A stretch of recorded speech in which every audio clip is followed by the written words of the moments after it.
fim do horizonte,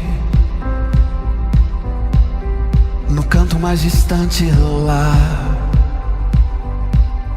a tua mão está.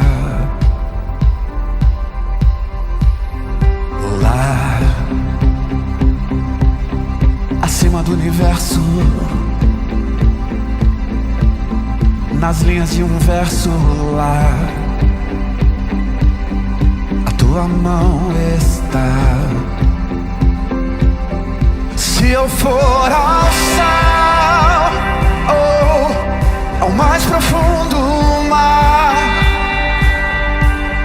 ali tua mão está, ali tua mão está.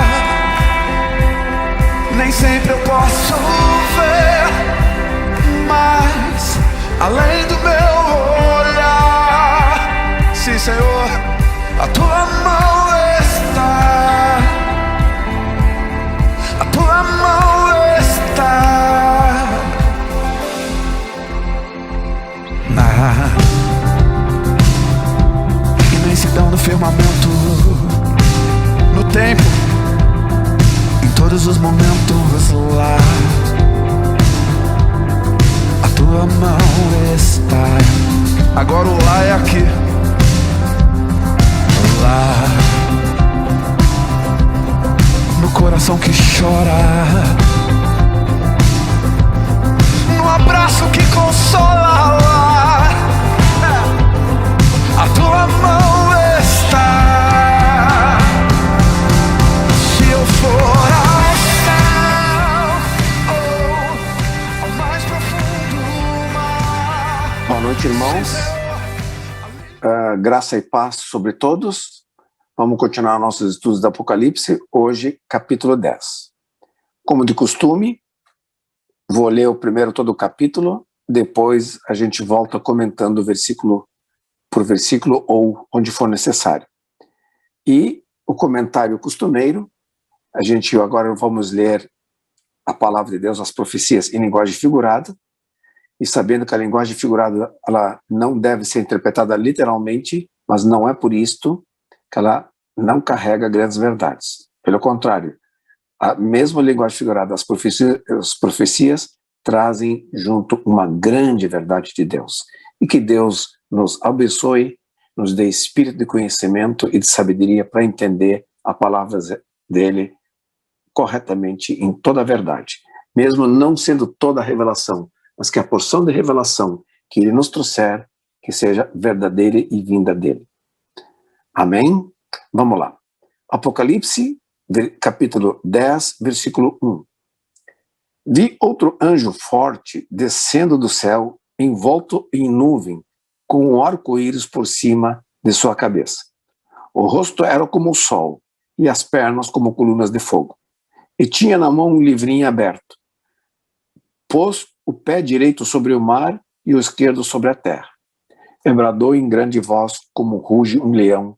E quando bradou, desferiram os 7 trovões as suas próprias vozes. Logo que falaram os 7 trovões, eu ia escrever, mas ouvi uma voz do céu dizendo: guarda em segredo as coisas que os 7 trovões falaram, e não as escrevas. Então o anjo que vi em pé sobre o mar e sobre a terra, levantou a mão direita para o céu, e jurou por aquele que vive pelos séculos dos séculos, o mesmo que criou o céu, a terra, o mar e tudo quanto neles existe. Já não haverá demora. Mas nos dias da voz do 7º anjo, quando ele estiver para tocar a trombeta, cumprir-se-á então o mistério de Deus, segundo ele anunciou aos seus servos, os profetas.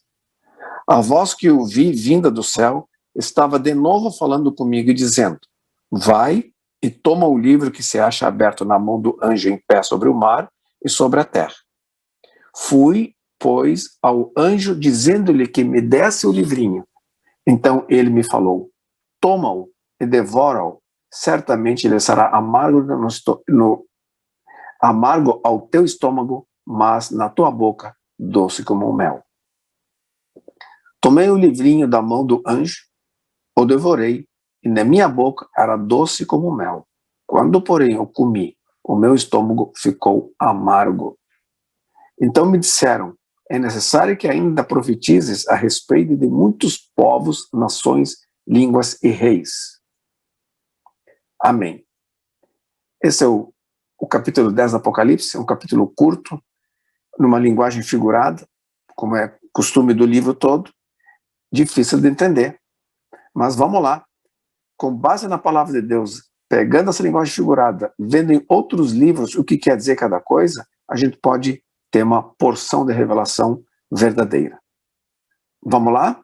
Vamos ler o versículo 1. Vamos ler versículo por versículo agora.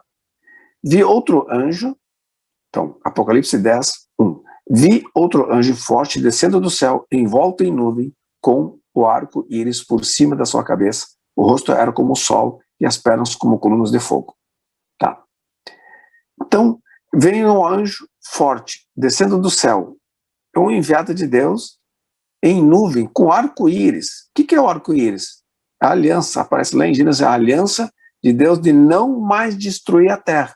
Então esse anjo vem trazendo a lembrança da promessa de Deus, ou da aliança de Deus, de não mais trazer dilúvio sobre a terra, não mais destruir a terra, por causa do pecado. E por cima da sua, o arco-íris por cima da sua cabeça. O rosto era como o sol, as pernas como colunas de fogo. E tinha na mão um livrinho aberto. Pôs o pé direito sobre o mar e o esquerdo sobre a terra. O que pé direito sobre o mar, o que é colocar o pé no lugar? É domínio, conquista. Então ele tinha domínio, né, sobre a terra e o mar. Ele tinha um livrinho aberto, um livrinho pequeno, então não é o livro, aquele que Jesus podia abrir, era um outro livrinho, é o livrinho, não é o livro, e estava aberto. Então é um outro livro que ele tinha na mão. E pôs os pés sobre a terra, sobre o mar. Isso quer dizer, esse anjo tem domínio, veio da parte de Deus. Então não é um anjo maligno, é um anjo de Deus, porque os anjos maus não têm domínio. Mesmo que Deus tenha permitido por um tempo que ele tenha muita influência na terra, e o sistema, e determine o sistema de coisas do mundo, que Satanás, a Bíblia diz que ele é o príncipe deste mundo, mas não é o dono, né? De jeito nenhum, ele não exerce domínio. Quem exerce domínio, soberania sobre a terra é o Senhor, e quem ele mandar. Então ele mandou um anjo da parte de Deus, ele botou o pé no mar e outro na terra, e bradou, versículo 3 agora, e bradou em grande voz, como ruge um leão, força, né? E quando bradou, desferiram os 7 trovões as suas próprias vozes.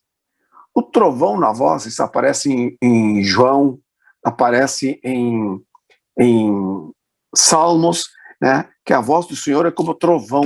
Né? A gente até pode ler aqui em João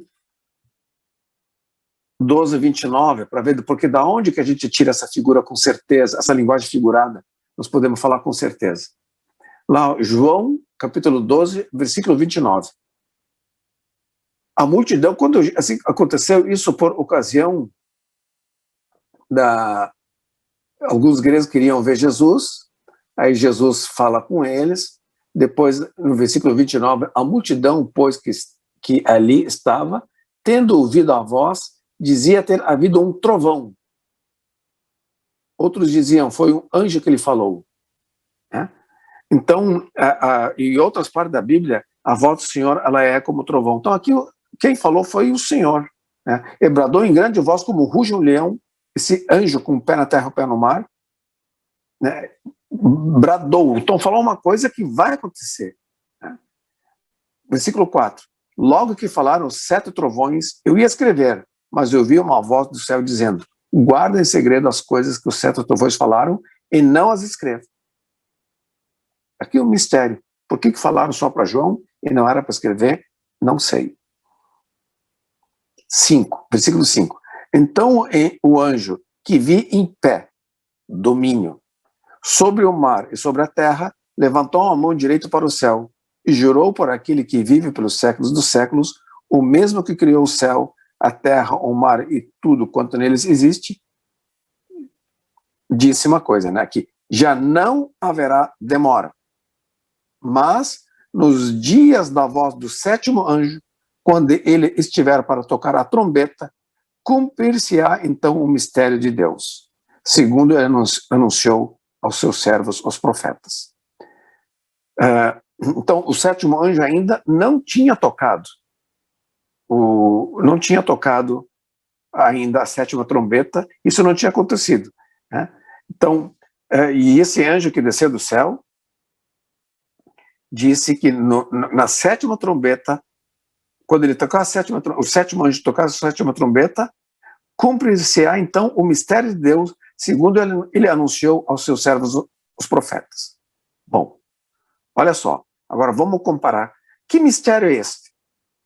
Se nós for para Colossenses, capítulo 2, versículo 2, olha o que a Bíblia diz. Colossenses, capítulo 2, versículo 2. Para que o coração deles seja confortado e vinculado juntamente em amor, e eles tenham toda a riqueza da forte convicção, do entendimento, para compreenderem plenamente o mistério de Deus, Cristo. Qual é o mistério de Deus? Cristo. Colossenses 2, 2. Amém? Em todos os tesouros da sabedoria e do conhecimento estão ocultos, né? Em quem todos os tesouros da sabedoria e do conhecimento estão ocultos. Assim digo para que ninguém vos engane com raciocínios falazes. Paulo está falando. Então, quem é que a Bíblia revela que é o mistério de Deus? Cristo.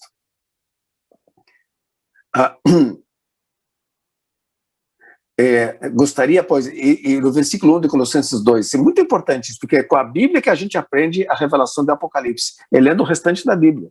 Gostaria, pois, que soubesses quão grande luta venho mantendo por vós, pelos laodicenses e por quantos não me viram face a face, para que o coração deles seja confortado e vinculado juntamente em amor, e eles tenham toda a riqueza da forte convicção do entendimento para compreender o pleno mistério de Deus, Cristo. Conhecimento do mistério de Deus, Cristo, traz o quê? Conforto, né? E traz conforto, gozo, paz, amor, né? Quando a gente compreende o mistério, a salvação que há em Cristo. O conhecimento da salvação nos traz alegria, não é? Amém? Agora, olha só a interpretação dispensacionalista, a qual eu vejo muita coisa errada nela, tá? Olha só, aqui eu tenho uma Bíblia, que tem os comentários da Bíblia, e a interpretação dispensacionalista fala do que ela fala do que é cumprir-se o mistério de Deus. Interpretação dispensacionalista, aquelas anotações que acontecem ao pé da página, tá vendo? Ó? Daqui até aqui é o texto bíblico, daqui até aqui é comentários da Bíblia. Olha as viagens que tem aqui, irmãos, por isso esses comentários são perigosos. Tem muita coisa boa por aí nesses comentários, que esclarecem e explicam, tá? Mas de vez em quando não dá para... Isso não é texto bíblico, hein? Porque texto bíblico está aqui. Isso é a palavra de Deus. O comentário não é a palavra de Deus. Então a gente tem que ter os devidos cuidados. Olha o que a interpretação dispensacionalista diz. Cumpre-se interpretação dispensacionalista. Cumprir-se-á, então, o mistério de Deus.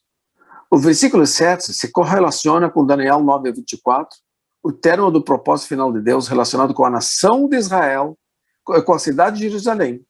Mesmo que seja prometida a libertação da nação de Israel, ela deve primeiro experimentar o sofrimento e o julgamento. Ver também a nota de Daniel, tal e tal, tal.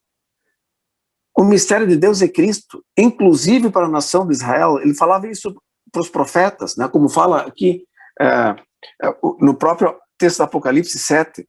Mas nos dias da voz do sétimo anjo, quando eles estiveram para tocar a trombeta, cumprir-se-á então o mistério de Deus.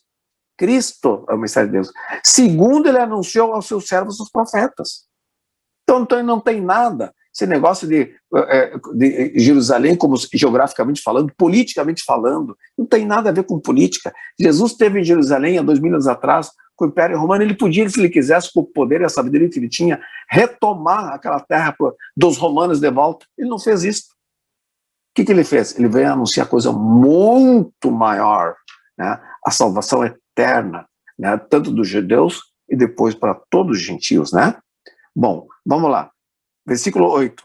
A voz que eu ouvi, vinda do céu, estava de novo falando comigo e dizendo: vai e toma o livro que se acha aberto na mão do anjo, em pé sobre o mar e sobre a terra.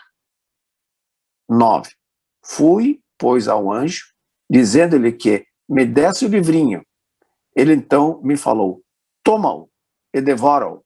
Certamente ele será amargo ao teu estômago, mas na tua boca doce como mel. Essa expressão é difícil, essa linguagem figurada, né? Comer um livro, né? E depois, mas essa expressão, ela aparece em Ezequiel 2:8, Ezequiel 3, de 1 a 3, depois ela aparece em Jeremias 15:16, né? Vamos ler aqui uma dessas três, vamos ler em Jeremias 15:16, essa expressão que aparece em Apocalipse. Comer um livro e sentir o que sente, né? Vamos lá. Estou abrindo aqui em Jeremias, trancou aqui. Jeremias, capítulo 15, versículo 16.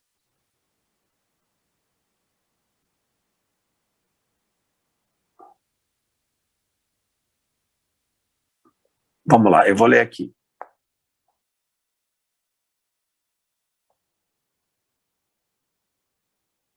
Diz assim: achadas as tuas palavras, logo as comi. As palavras de Deus. Lá em Ezequiel fala do livro, tá? As tuas palavras me foram gozo e alegria para o coração, pois pelo teu nome sou chamado, ó Deus, ó Senhor, Deus dos exércitos. Agora vamos ver em Ezequiel o que diz. Vamos lá, Ezequiel, vamos ver o capítulo 2:8 e o capítulo 3, Ezequiel.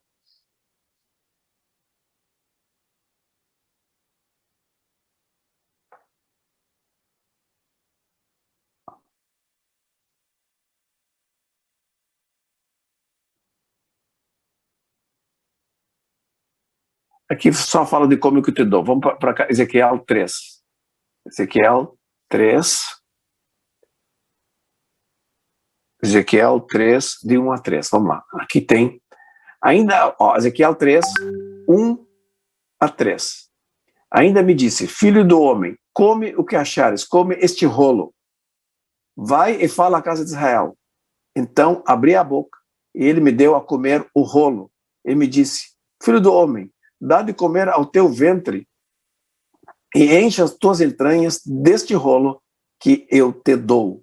Eu o comi, e na boca me era doce como mel. Mas não fala, como o Apocalipse está falando, né, que no estômago ele era amargo. Só fala doce como mel. Parece que aqui em Apocalipse tem algo mais, né? Além de doce como mel na boca, ele é amargo no estômago, né? Mas doce como mel, como diz em Jeremias, né? Ele comeu o livro e na boca, o que aconteceu? O que diz Jeremias? Vamos lá, eu estou falando esse detalhe, desculpe estar parando aqui, lendo de novo, mas isso é uma grande lição para nós pegar as expressões das profecias em linguagem figurada e trazer a revelação em outra parte da Bíblia que ali está falando, tá? É essa a minha intenção com essa pesquisa, digamos assim, tá? É a gente aprender a não viajar em qualquer interpretação. Quando alguém chegar com uma interpretação, você tem que perguntar assim: qual é a base bíblica disso que tu está dizendo? Tem que ter base bíblica, tudo. Nenhuma palavra pode ser jogada assim. Não dá para a gente ficar inventando coisas. Então, olha lá. Jeremias 15, versículo 16, de novo. Jeremias 15, versículo 16. Achadas as tuas palavras, logo as comi. As tuas palavras me foram gozo e alegria para o coração. Então, o doce na boca significa o quê? Gozo e alegria. O que traz gozo e alegria? O conhecimento da salvação, o mistério de Deus, Cristo. Amém? Cristo, que trouxe alegria para a humanidade, né? Alegria. Jesus, quando foi instituiu a ceia ali na despedida com os 12 discípulos dele, depois Paulo nos ensinou, ele falou, tomai isso em memória de mim, foi o pão e o vinho. O que o pão significa? Vida, comida que sustenta nosso corpo. Ele disse, depois ele tinha dito, não só de pão vive o homem, mas de toda a palavra que sai da boca do Senhor, né? Mas na ceia ele tomou o pão, repartiu, toma esse meu corpo. Depois tomou o vinho, falou, tomem esse meu sangue, né? O sangue derramado em favor de vós. Fazei todas as vezes isso em memória de mim. O que o pão representa? O pão representa um alimento que nos dá vida para o nosso corpo. O que o vinho representa? A alegria da salvação, né? Então, quando você fala em Cristo, o mistério de Deus, Cristo, Apocalipse está falando, versículo 7, né? O mistério de Deus, Cristo, aí tem as viagens, não, isso é Jerusalém, a reconstrução do templo de Jerusalém, e não sei o que, a restauração. Mistério de Deus é Cristo, nada maior que Cristo. Todo o Antigo Testamento, toda a Bíblia tem a centralidade em Cristo, a descida de Deus na terra, na pessoa de Cristo, nascido da Virgem Maria, morto por nossos pecados, ressuscitado, subiu para o céu, que vai voltar. Essa a doutrina cristã, essa é a base da doutrina cristã. Sem Cristo, morto e ressuscitado, não teria fé, nem igreja, nem doutrina cristã, nem nada, né? Então, o mistério de Deus e Cristo, irmãos. E então, aqui agora relaciona depois esse livrinho que não quis falar o que tinha o livrinho, mas quando ele comeu, aqui, por que está escrito? Mesmo que não era para ler, mas está escrito uma história desse livro que deram para João devorar. Devorar quer dizer comer, botar para dentro, inundar a gente. Inundou ele, entrou nele a palavra de Deus. Quando eu como a tua palavra, comi a tua palavra, e me trouxe gozo e paz, né? Quando ele come, entra para dentro, né? E daí João aqui, ele comeu o livrinho, e foi o que? Doce na boca, trouxe gozo e paz. Mas no estômago estava amargo. Aqui não tem uma revelação na Bíblia, ainda não achei. Talvez um dia a gente pode ver o que o amargor representa. Mas o amargor significa o quê? Uma certa tristeza, né? Alguma coisa que não é boa, amargo, né? Não é gostoso, né? O que será que traria isto? O que acontece? Não sei, né? Eu realmente não saberia, eu não tenho certeza, né? Mas na interpretação tradicional fala que o doce é amor, graça, misericórdia. Tá bem. O amargo é julgamento. Não sei, esse livro, se traz julgamento, porque isso aqui, né? Ele pode trazer para a mesma pessoa gozo e paz e julgamento ao mesmo tempo. Para quem a palavra de Deus traz gozo e paz, ele está salvo. Então não é mais julgado, né? Não traz amargor mais. Mas para o estômago eu trouxe amargor. Não sei o que quer dizer. Talvez, né, o amargo seja cura, porque o amargo no estômago cura. Não sei, isso aqui é uma opinião, mas não tem muito valor, tá? Agora, talvez seja mais próximo e que esse amargor seja que quando a gente come a palavra de Deus, ela entra em nós e nos traz gozo e paz, tem que trazer também cruz e negação da própria vida. E é aí que está o amargor. Está sofrimento junto, né? Porque a gente vê o pecado do mundo, a gente vê um mundo, começa a ter luz quando a palavra de Deus entra em nós, né? E ela nos traz gozo e paz, né? Na boca, mas no nosso interior traz um amargor quando a gente vê a barbaridade que é esse mundo longe de Deus e contra Deus, né? Na minha opinião, é esta, o que quer dizer o amargor no estômago. Amém? Então, capítulo 10, nós vamos ficar por aqui. Que Deus abençoe a todos, seja cada um, que Deus dê cada vez mais a graça e a sabedoria, espírito e conhecimento, para a gente, cada um de nós, da sua igreja, seus filhos, possamos compreender as profecias de uma maneira verdadeira, nos trazendo gozo e paz à nossa boca, e pode o amargor ao nosso estômago. Em nome de Jesus. Amém. Tchau, irmãos.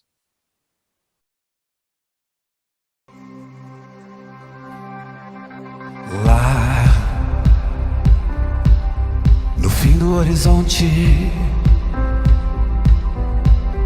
no canto mais distante lá, a tua mão está.